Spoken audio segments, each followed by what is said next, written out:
రాజకీయాలు పక్కన పెట్టేస్తే అసలు వాస్తవాలు బయటకు వస్తాయి. ఇప్పుడు అదే డ్రగ్స్ కేసుకు సంబంధించి సిబిఐ చేస్తోంది. రాజకీయ ట్రాప్లో పడకుండా వ్యూహాత్మకంగా వ్యవహరిస్తుంది. విశాఖ డ్రగ్స్ రాకెట్ చిక్కుముడిని విప్పేందుకు దర్యాప్తు వేగవంతం చేసింది. బ్రెజిల్ శాంటోస్ పోర్ట్ నుంచి బయలుదేరిన నౌక ట్రావెలింగ్ మ్యాప్ వివరాలను పిన్ టు పిన్ సేకరించే పనిలో సిబిఐ నిమగ్నమైంది. రావాల్సిన సమయం కంటే 2 రోజులు ఆలస్యంగా ఎందుకు వచ్చిందనే కోణంలో దర్యాప్తు చేస్తున్నారు. సంజయ్ ఆక్వా సంస్థ గతంలో చేసుకున్నటువంటి దిగుమతుల వివరాలను కూడా నిశ్చితంగా పరిశీలిస్తోంది. బ్రెజిల్ నుంచి డ్రై ఈస్ట్ కొనుగోలు చేసినట్టు చెప్తుండటంతో అక్కడి నుంచే పరిశోధన చేసేందుకు దర్యాప్తు బృందాలు వెళ్ళి మరోవైపు అసలు ప్యాకేజింగ్లోనే డ్రగ్స్ కలిసాయా లేదా మార్గ మధ్యంలో చేరాయా అనే కోణంలోనూ దర్యాప్తు మొదలైంది. బ్రెజిల్ నుంచి బయలుదేరిన నౌక విశాఖ 2 రోజులు ఆలస్యంగా వచ్చిందని సంజయ్ ఆక్వా సంస్థ ప్రతినిధులు చెప్తున్నారు. సాధారణంగా బ్రెజిల్ నుంచి విశాఖ పోర్టు కంటైనర్ షిప్ వచ్చేందుకు 7 నుంచి 8 రోజులు సమయం పడుతుంది. కానీ ఈ షిప్ 10 రోజులకు విశాఖ చేరుకుంది. అందుకు గల కారణాలేంటో అంశాలని అన్వేషిస్తున్నారు. ఓషన్ నెట్వర్క్ ఎక్స్ప్రెస్ ఆధ్వర్యంలో డ్రై ఈస్ట్తో కూడిన కంటైనర్ కార్గో జిన్ లియాంగ్ యంగ్ గ్యాంగ్ కార్గో షిప్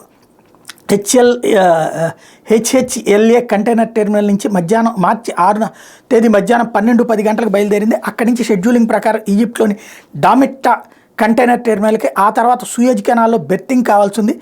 అయితే ఆ 2 పోర్టులకు వెళ్లకుండా స్కిప్ కాలింగ్ చేశారు. నౌక నేరుగా మార్చి 9వ తేదీ సాయంత్రం 4 గంటలకు బెల్జియంలోని ఆంట్వేర్స్ గేట్వేకి చేరుకోగా అర్ధరాత్రి 1:03 గంటలకు బెర్తింగ్ ఇచ్చారు.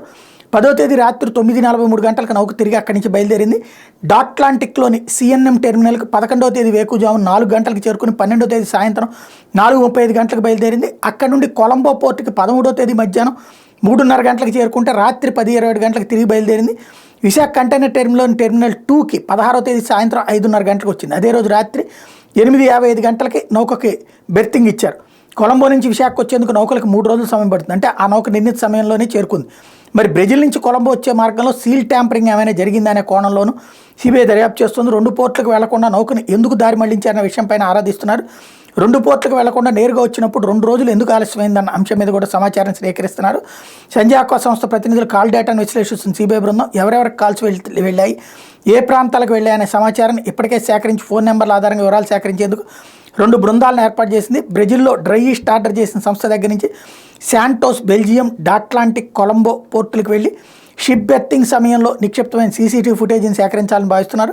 ఇందుకోసం మరో బృందాన్ని పంపనున్నట్లు సమాచారం. గతంలో సంజయ్ ఆక్వా సంస్థ దిగుమతి చేసుకున్న కార్గో వివరాలు, సరుకు ఆర్డర్లు తదితర రికార్డులు కూడా స్వాధీనం చేసుకుని విశ్లేషిస్తున్నారు.